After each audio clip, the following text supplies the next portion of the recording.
Hello guys, bersama saya lagi dalam Alright Nopot Channel. Perkembangan terkini sahabat-sahabat semua. Habislah ustazah daripada Parti PAS.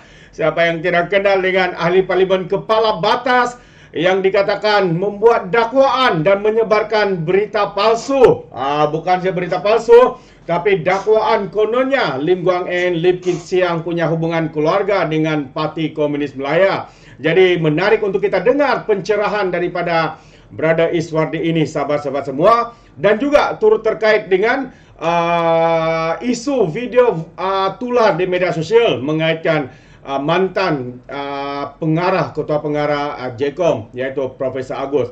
Jadi menarik untuk kita ikuti pencerahan daripada Brother Iswardi ya, berkaitan dengan perihal perundangan, sahabat-sahabat semua.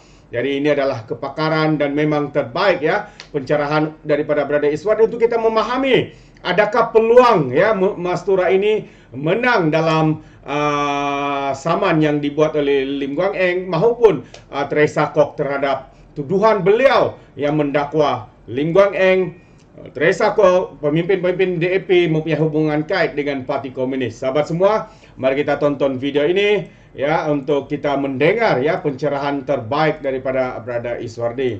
Tuan-tuan. Now, dalam isu ini, dalam isu kata apa, Mastura ini, dia nak menang kes ni dia mudah saja. Okey, saya sebut itu. Dia nak menang kes mudah saja.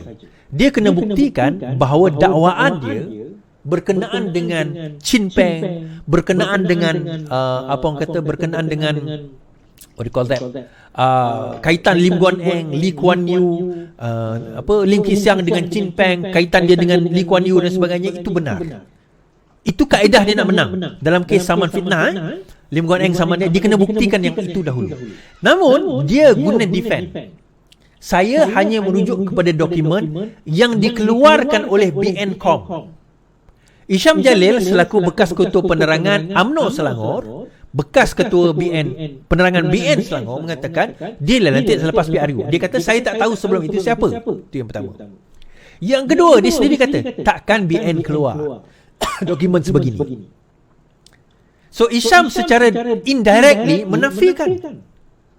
So bila dia menafikan, maka beban kepada pembuktian selepas ini adalah kepada Siti Mastura. Itu saya kata. PAS dah tepu, tuan-tuan. VPN, Virus Perikatan Nasional, fitnah dia tahu. Tuan-tuan, sebelum nak fitnah, adalah lebih baik Mastura pergi cek dulu sumber dia. Dengan saya kata itu, entah ya, entah tidak BN yang keluarkan. Mungkin busuh BN yang keluarkan, supaya BN kena dakwa pada waktu itu. Mungkin itu taktik untuk memburuk-burukkan BN. Mungkin. Walaupun ada orang BN kata, saya nampak bahawa dokumen risalah itu diedarkan pada kempen masa PRU ke-15. Itu dia kata dia nampak. Adakah dia tahu siapa yang mencetak, menulis, mengedarkan perkara tersebut? Bukan mengedarlah, tetapi siapa yang menghasilkan, siapa yang mencetak, siapa yang menulis dokumen itu. Sebab di atas dokumen itu tak ada tulis ditulis oleh siapa, dia cuma tulis BNCOM. Kalau hanya setakat tulis BNCOM, siapa-siapa boleh tulis BNCOM kat situ. Orang boleh tulis satu buku oleh Iswardi Morni mendakwa itu ini. Kemudian saya kata, saya pun tak tahu. Nama saya memang ditulis itu, tapi bukan saya keluarkan buku ini. Sama juga hari itu bila Sinar Harian kata Iswardi bakal KP JKOM, saya kata saya tak tahu. Itu Sinar Harian cakap. Itu orang cakap. Saya tak tahu. So kena kembali kepada sumber. So soalan dia, bolehkah Mastura menggunakan defense itu? Bolehkah Mastura menggunakan alasan itu yang mengatakan saya tak tahu, saya cuma rujuk kepada dokumen ini? Jawapannya tak boleh. Sebab itu saya kata berkemungkinan besar Mastura akan kalah. Kalau dia tak boleh produce saksi ataupun kebenaran fakta tersebut, dia ada dua option. Yang pertama, option dia kena minta maaf. Saya telah memfitnah dan saya meminta maaf. Option kedua, dia pertahankan kes ini, tapi lepas ini dia kena bayarlah kalau dia kalah saman. Dia kena bayarlah kalau dia kalah saman. So Mastura dah tak ada hala tuju lagi, tuan-tuan. Sebab itu dikaitkan juga apa orang kata, dikatakan siapa? Teresa Kok juga telah mengemukakan saman kepada Mastura. Good luck lah. Good luck. Dia macam ni tuan-tuan. Bila kita menyatakan sesuatu dengan kepastian, menyatakan sesuatu dengan pertuduhan, menyatakan sesuatu secara claim, maka you are bound by that claim. Anda terikat dengan dakwaan itu. Saya ulang. Apabila anda menyatakan sesuatu claim, sesuatu dakwaan secara positif, a positive claim, maka anda bertanggungjawab terhadap dakwaan tersebut secara tuntas. Bermakna kalau dakwaan itu bersifat jelek, memburukkan, merendahkan reputasi, maka adalah menjadi tanggungjawab anda untuk membuktikan bahawa dakwaan itu adalah benar, tidak lain melainkan benar belaka. So saya kata dalam kes Mastura, dia nak buktikan macam mana tuan-tuan. Tidak cukup dia kata saya baca daripada buku ni. Saya baca daripada buku ni. Saya boleh. Saya kata saya baca daripada buku ni. Siapa tulis buku ni? Raja Petra. Dia ada tulis kat sini. Dia akan ada apa orang kata, ni tak adalah buku ni sebab dia terbit daripada luar negara kan. Tapi at least saya boleh kata Raja Petra tulis. Dan dia telah dicetak banyak. Raja Petra pun kata, yalah memang saya tulis. Apa dalam ni memang saya tulis. Saya cuma membacakannya. Macam juga bila saya bawa berita daripada surat khabar macam ni kan. Saya bawa cerita macam ni, bermakna sumber saya adalah surat khabar. Kita tahu sumber tu daripada mana. Tetapi bila dia membaca, dia kata BNCOM sumber dia. Soalan kita seterusnya, siapa dalam BNCOM tersebut? Adakah BN mengesahkan bahawa itu adalah dokumen mereka? Sampai sekarang BN tak kata, dia tak kata, oh ya, itu dokumen kami dan kami bersetuju dengan fakta di dalam itu dan kami boleh mempertahankannya. Sampai sekarang Barisan Nasional tak kata apa. So now Mastura, kesimpulannya, you are on your own lah. You are on your own. Pimpinan PAS pun berlepas diri daripada Siap dia kata, ketua pemuda tu kata apa? Dia kata kami tak sempat bagi, Lim Guan Eng bagi 2 hari je. PAS tepu tuan-tuan. Itulah dia. Pemfitnah nasional ni tuan-tuan. Itulah. Modus operandi dia mudah jadi fitnah. Yang saya pelik tu, ada juga orang tambahkan fitnah ni tuan-tuan. Ada. Tapi tak apalah. Biarlah mereka. Baik, bila tersebar berita saya dan juga Lokman Adam dikatakan jadi apa orang kata, jadi bakal jadi ketua KP apa orang kata, KP Jecom kan, Datuk Seri Anwar Ibrahim hari ini mengatakan telah mengeluarkan satu kenyataan. Right. Okay. Kenyataan beliau. Slow sikit nak load.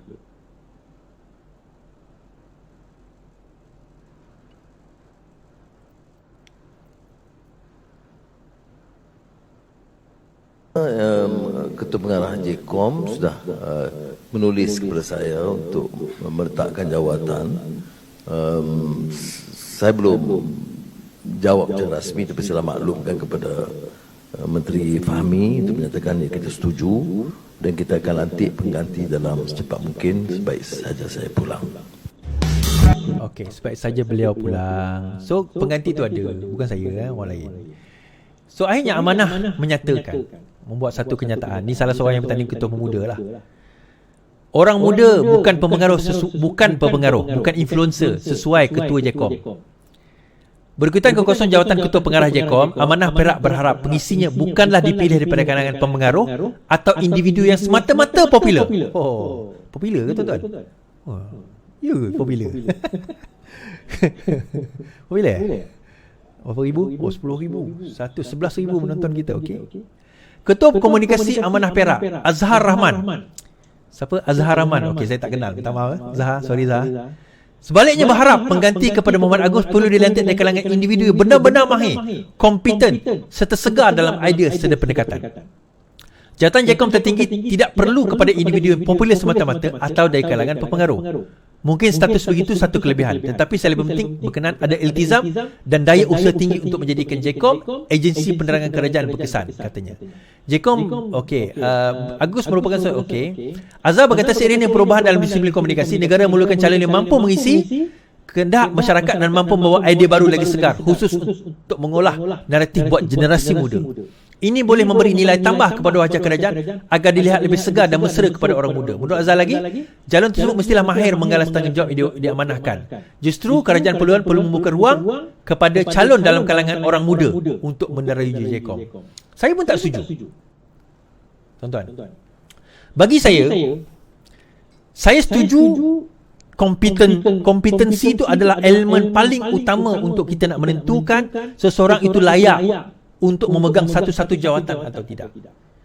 Saya tak setuju hanya kerana dia seorang yang berpengaruh, popular, ataupun seorang yang muda, ataupun seorang yang tua, ataupun seorang wanita, ataupun seorang berbangsa Melayu atau berbangsa Cina atau berbangsa India. Saya tak setuju. Saya tak setuju kita melihat kepada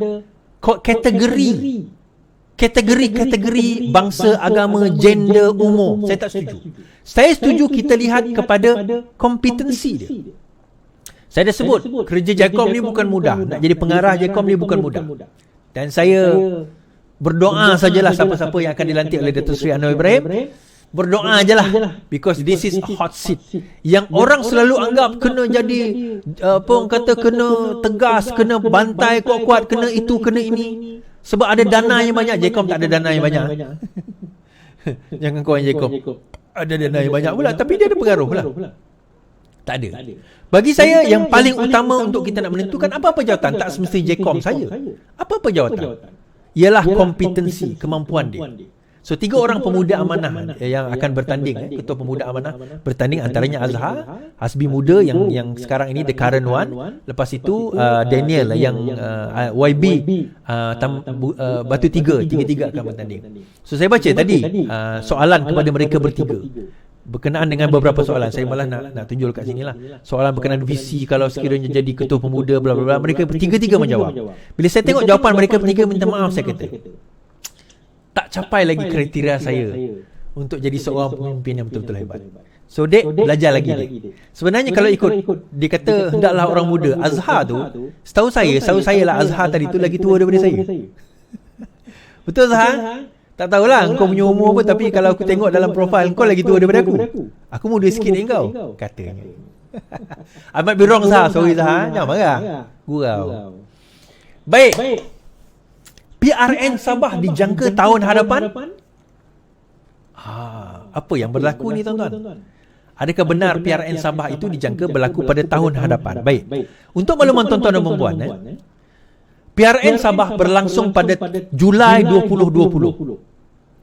Pilihan Raya Negeri Sabah telah berlangsung Julai 2020. Antara penyebab kenapa kes COVID naik di Sabah pada waktu itu. Tuan-tuan ingat Julai 2020. So biasanya Dewan Undangan Negeri ataupun Parlimen itu maksimum 5 tahun. Itu maksimum. Minimum 2 atau 3 tahun saya tengok. I think 2 tahun ke 3 tahun macam tu. Itu minimum. Selepas itu dikira, sebelum itu kalau kurang daripada itu dikira sebagai snap election. Okay, itu tempoh dia. Now, kalau 2020, Julai 2021, Julai 2021, Julai 2022, Julai 2023 dah masuk 3 tahun. Kalau tahun depan Julai 2024 dah masuk 4 tahun. So boleh tak nak buat PRK? Jawapannya boleh. So jawapannya boleh. Isu dia kenapa nak kena buat PRK? Kita baca. Kota Kinabalu, Ketua Menteri Sabah Datuk Seri Haji Ji membayangkan berkemungkinan pilihan raya negeri Sabah akan diadakan seawal tahun hadapan. Katanya walaupun tempoh kerajaan negeri masih lagi berbaki kira-kira 2 tahun lagi, beliau tidak menolak kemungkinan PRN diawalkan.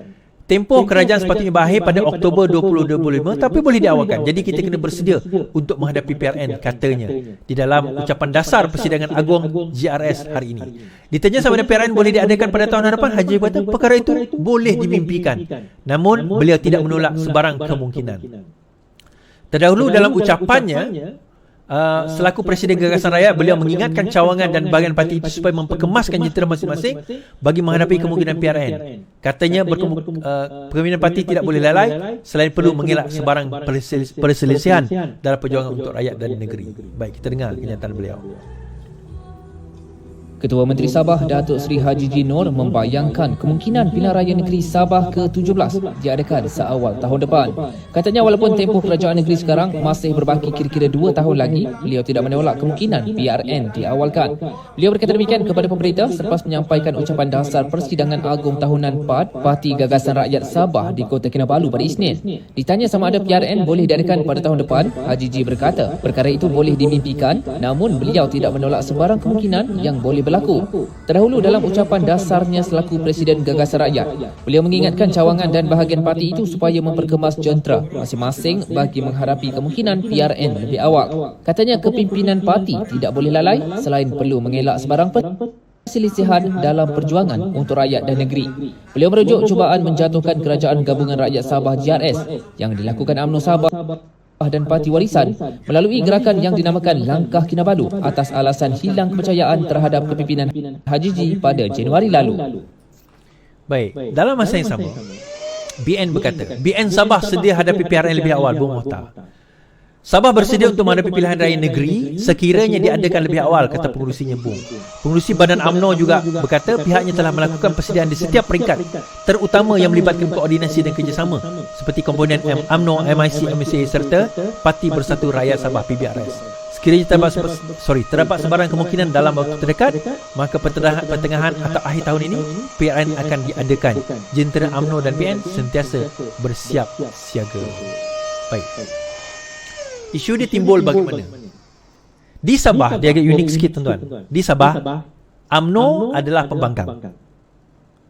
Barisan Nasional di Sabah sekarang ini, UMNO adalah pembangkang. Okay, itu kita kena faham dahulu. Di Sabah. Di Federal, mereka bersama.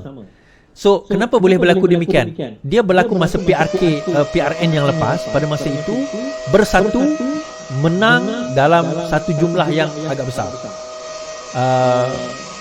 Bersatu yalah. Dan juga UMNO menang dalam jumlah yang agak besar.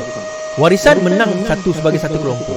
Kemudian UMNO serta Bersatu pada waktu itu bergabung membentuk GRS, Gabungan Rakyat Sarawak, dan juga Sabah, dan akhirnya membentuk kerajaan. I might be wrong a little bit on this fact, tapi lebih kurang macam tu. Kemudian apa yang berlaku, beberapa pimpinan ahli-ahli Dewan Undangan Negeri Sabah Warisan mula melompat dan menyertai Gagasan Rakyat Gabungan Gagasan Rakyat Sabah ini, GRS. Tidak lama kemudian UMNO mengatakan bahawa yang layak menjadi menteri besar adalah UMNO, kerana kata mereka sebegini. Perkara itu diperbincangkan, akhirnya berlaku apa yang kita kata SD. UMNO nak kumpulkan SD, nak menyatakan tak percaya kepada Haji G dinamakan Langkah Kinabalu, dan nak gugurkan Haji G, nak jadikan Bung ataupun at least orang di dalam UMNO Barisan Nasional menjadi Ketua Menteri. Pada waktu itu pertembungan tersebut berlaku rundingan dengan pusat mengatakan tarik handbrake, jangan. UMNO tak setuju, UMNO Sabah tak setuju, BN Sabah tak setuju, akhirnya mereka mengambil keputusan menjadi pembangkang.